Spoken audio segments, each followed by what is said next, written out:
વર્ણવશ્ય તારાયોની મૈત્રી ગણ કૂટ અને નાડી.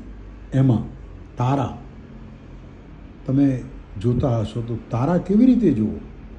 તો વરના જન્મના નક્ષત્રથી કન્યાના જન્મ નક્ષત્ર સુધી ગણતા જે નક્ષત્રની સંખ્યા થાય તેને 9થી ભાગતા જે શેષ વધે તેને તારા કહે છે. આમાં અભિજીત નક્ષત્ર નહીં લેવાનું, તેથી 27 જ થશે. તો એ વરની તારા થઈ. એવું કન્યાના જન્મના નક્ષત્રથી વરના નક્ષત્ર સુધી ગણતા જે સંખ્યા થાય તેને 9થી ભાગતા જે શેષ રહે એ તારા કન્યાની તારા થઈ.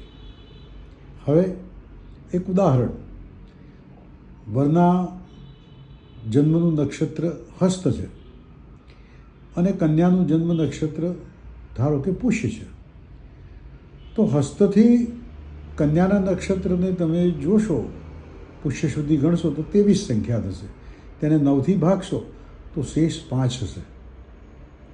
જે 5 રહ્યો એ વરની તારા થઈ. અને કન્યાના નક્ષત્રથી પુષ્ય નક્ષત્ર થી તમે ગણશો તો વરનું નક્ષત્ર હસ્ત છે, તો એ ગણશો તો 6 થાય છે.